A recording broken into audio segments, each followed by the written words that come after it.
বাবা লিটু, রাসেল, এই দেখ আমি বিয়ে করে নিয়ে আইছি। কি হয়েছে? এটা তোর মা।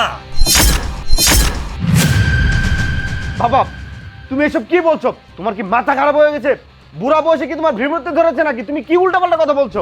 হ্যাঁ বাবা, আমার মনে হচ্ছে তুমি পুরোপুরি পাগল হয়ে গিয়েছো, তোমার মাথা একেবারে নষ্ট হয়ে গিয়েছে। আর তা না হলে তুমি এত বড় একটা জঘন্যতম কাজ করতে পারতে? বাবা, এটা আপনি এই বয়সে কি করেছেন? কয়েকদিন পর আমাদের বাচ্চা কাচ্চা হবে, আপনি আপনার নাতি নাতকুন নিয়ে খেলাধুলা করবেন। আপনি কি না এই বয়সে বিয়ে করেছেন? আপনারই তো মনে হচ্ছে কয়েকদিন পর বাচ্চা হবে, সেই বাচ্চা নিয়ে আমাদের খেলাধুলা করতে হবে।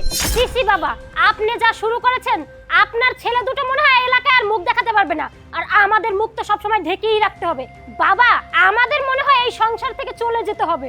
তাই তোমরা থামো তো। বাবা সত্যি করে বলো, তুমি এমন কাজটা কেন করলে? বাবা এখন তো করে লজ্জা লাগতেছে, তাই না? আরে সেদিন তো লজ্জা আমারও লাগছিল। তোমাকে আমি কতদিন বলেছি যে ওই মেয়ের সাথে তুমি চ্যাটিং করবে না। ওই মেয়ের সাথে তোমার কিসের এত কথা? হ্যাঁ, এই আমি কার সাথে কথা বলবো না বলবো সেটা কি তোর কাছে কৈফিয়ত দিতে হবে? দেখ তুই ঘরের বউ ঘরের বউয়ের মতো থাকবি। আমার পার্সোনাল ম্যাটার নিয়ে কোনো কথা বললে না ভালো হবে না, কথাটা বলে দিলাম। ভালো হবে না মানে? তুমি যার সাথে না তার সাথে পরকিয়া করবে, আর আমি ঘরের বউ হয়ে সেটা বলতে পারবো না? মন না চাইলে চুপ করে থাকবি, না হলে এই বাড়ি থেকে চলে যাবে, কথাটা মনে রাখিস। এরপর যদি আমার সাথে এই বিষয় নিয়ে কোনো কথা বলিস না, তাহলে ঘাট ধাক্কা দিয়ে বাবার বাড়ি পাঠিয়ে দেবো।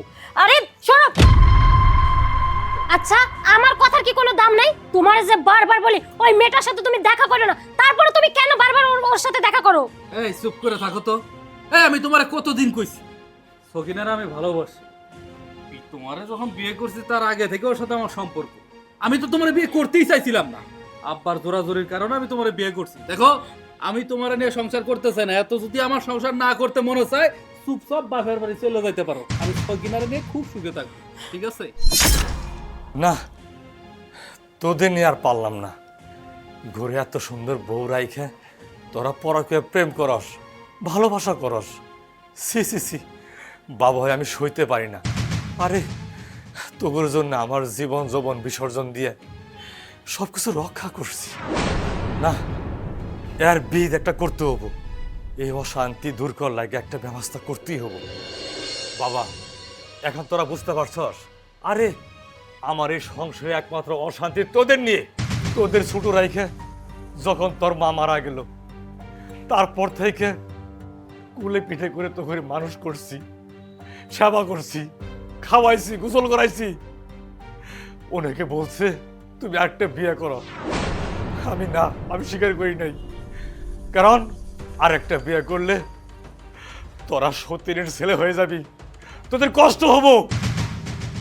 সেই জন্য আমি এখন পর্যন্ত বিয়ে করি নাই। আর এত কষ্টের সংসার, আমার সাজানো সংসার তোদের দুই ভাইয়ের জন্যে আজকে নষ্ট হইতেছে।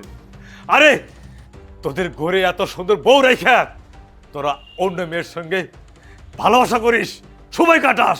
ছি, আমার লজ্জা লাগে।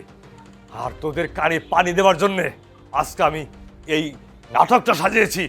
তোরা দেখছস এই লাল টুকটুকে শাড়ি পরা, এটা কিন্তু আমার বিয়ে করা বউ না, আমার স্কুল লাইফে বান্ধবী। তোদের এই ইতিহাস বলার পরে এই নাটকটির জন্য ও অভিনেত্রী সেজেছে। হ্যাঁ বাবা, তুমি ঠিকই বলেছ। আমরা অনেক বড় অন্যায় করে ফেলেছি। ছোটবেলায় আমাদের মা মারা গিয়েছে, শুধুমাত্র আমাদের চিন্তা করে তুমি দ্বিতীয় বিয়ে করনি। অথচ আমাদের ঘরে সুন্দরী বউ রেখে আমরা বাইরে অন্য মেয়েদের সাথে। ছি, তোমার সামনে লজ্জায় মুখে দেখাতে পারছি না এখন। বাবা যেটা করেছি ভুল করেছি, তোমাকে কথা দিচ্ছি এমনটা আর কখনোই হবে না। আমরা কথা দিচ্ছি আজকের পর থেকে ঘরের স্ত্রী ছাড়া আর কোনো অন্য মেয়ের দিকে ভুলেও তাকাবো না। আচ্ছা বাবা, তোরা যে তোদের ভুল বুঝতে পারছস তাতে আমি খুশি। আর শোনোই, এই মহিলাটা আমার বান্ধবী শৈশবকালের।